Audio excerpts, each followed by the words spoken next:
Halo guys, kembali lagi dengan Mimin di sini. Mimin mau melanjutkan rangkuman drama Korea High School Retro of a Gangster episode 2. Mimin mau ngingetin buat kalian kalau drama ini berjumlah 8 episode dan karena drama ini masih ongoing, diharapkan maklum untuk menunggu rangkumannya dari Mimin. Oke, mari kita mulai rangkumannya. Setelah Kim Duk dipukuli oleh Jaemin dan kawan-kawan, dia pun pingsan. Di dalam diri dilihatkan Yi Hyun yang memperingatkan Kim Duk untuk tidak sembarangan menggunakan tubuhnya jika ia tidak mau mati konyol. Karena jika Hyun kembali ke tubuhnya, pasti segera mati di hadiah Jaemin. Tapi Kim Duk mengatakan kepadanya bahwa ia juga tidak tahu cara meninggalkan tubuhnya Hyun dan akan berada di tubuhnya tidak tahu sampai kapan. Kim Duk berjanji kepada Yi Hyun akan merubah kehidupannya lebih baik dari sebelumnya serta melindungi orang-orang yang ia sayangi. Saat tersadar, Sekyum yang sudah berada di sana, ia ingin membantu Yi Hyun ke UKS untuk mengobatinya. Sesampai di UKS, Sekyum yang masih curiga dengan perubahan Yi Hyun menanyakan mengapa ia berkelahi dengan Jaemin. Jawaban Yi Hyun seperti membicarakan bukan tentang dirinya, membuat Sekyum ingin mencari tahu lebih dalam siapa sebenarnya yang ada di depannya ini. Dia menanyakan mengapa ia tidak mengenalinya saat di toko buku kemarin dan banyak perubahan seperti merubah penampilan hingga kepribadiannya itu. Yi Hyun beralasan tentang kecelakaan besar yang dialaminya yang membuat dia lupa ingatan. Tetapi Sekyum tidak begitu mempercayai ucapan Yi Hyun. Dia membohonginya dan ingin melihat reaksinya dengan mengatakan ia berteman dekat dengannya. 절친이었잖아. Saat tertipu, Sekyum mengatakan sebenarnya bahwa Yi Hyun telah mengancamnya jika tidak menuruti apa yang dia katakan, dia akan mengungkap sifat asli Sekyum. Sekyum sangat tahu persis kepribadian Yi Hyun karena ia telah menguntitnya selama 2 tahun lamanya. Dan sangat berbeda dengan kepribadiannya sekarang, seperti orang yang sangat-sangat berbeda. Kini Kim Duk tahu bahwa Sekyum tidak bisa dikelabui dan ia harus waspada di dekatnya. 너 성현 아니지?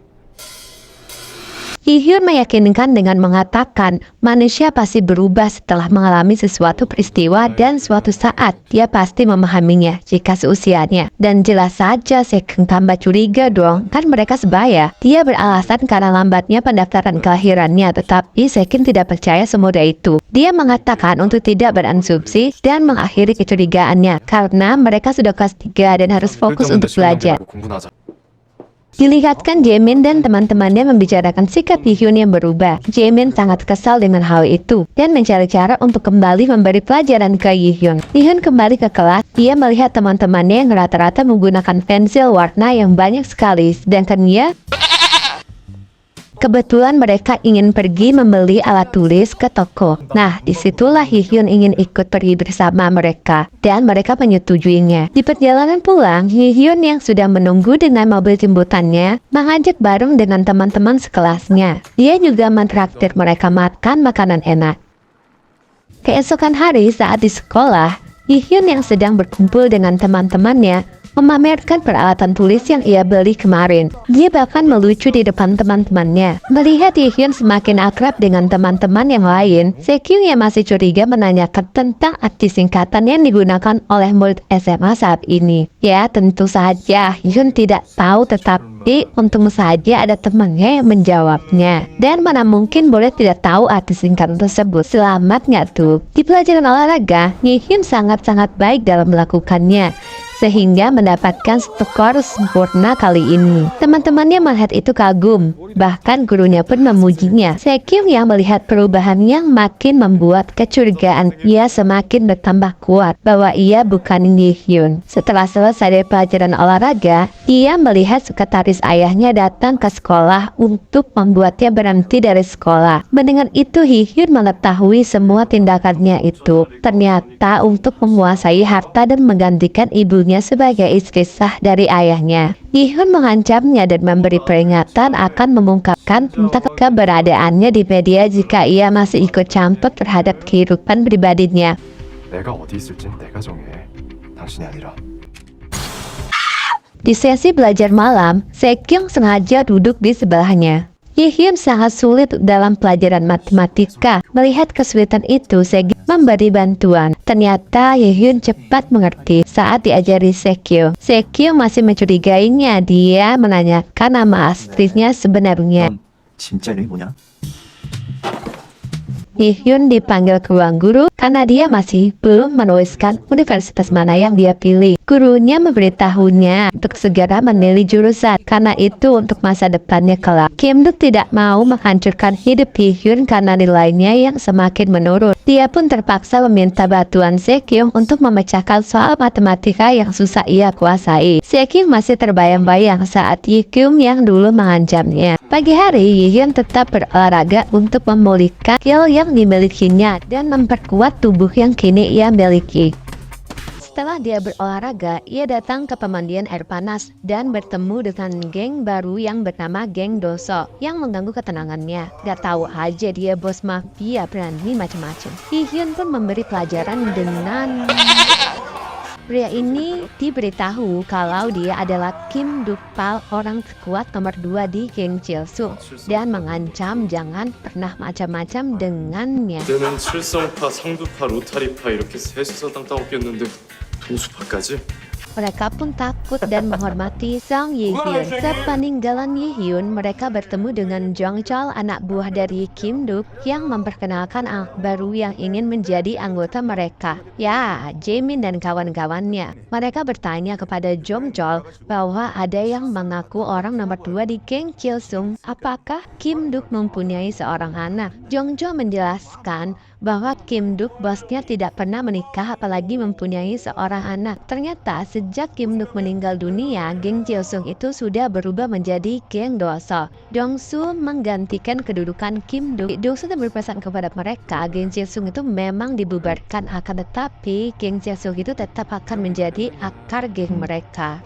Jaemin terkejut melihat anak yang dimaksud adalah Yi-hyun, anak cupu di kelasnya yang dibulinya selama ini. Saat sesampainya di rumah, Yi-hyun terkejut melihat Se-kyung yang sudah berada di rumahnya. Se-kyung beralasan dengan dalih ingin mengajarinya belajar. Dia tahu bahwa Se-kyung ingin mencari tahu bahwa dia bukan Yi-hyun sebenarnya. Yi-hyun melihat ibunya yang sedang mabuk-mabukan lagi. Saat Yi-hyun mengantarkan ibunya ke kamar, Se-kyung mencari kesempatan untuk menggeledah kamar Yi-hyun. Mencari satu hal tentang Yi-kyung yang membuktikan bahwa dirinya bukan Yi-hyun yang sebenarnya. Se-kyung terus-terusan menanyakan keberadaan Yi-hyun yang asli. Dia pun bercanda akan hal itu, yang membuat Se-kyung kesal terhadapnya. Se-kyung ingin menanyakan sesuatu kepada Yi-hyun yang asli. Yi-hyun marah karena terus-terusan ditanyain seperti itu dan mencurigai Se-kyung. Se-kyung mengatakan bahwa ada sesuatu yang dicuri Yi-hyun darinya. Kim Duk menjelaskan bahwa Yi-hyun itu melakukan bunuh diri setelah menemui Se-kyung pada malam itu. 너 만나고 Pembicaraan mereka terhenti karena ibu Yi-hyun mengamuk di ruang tamu.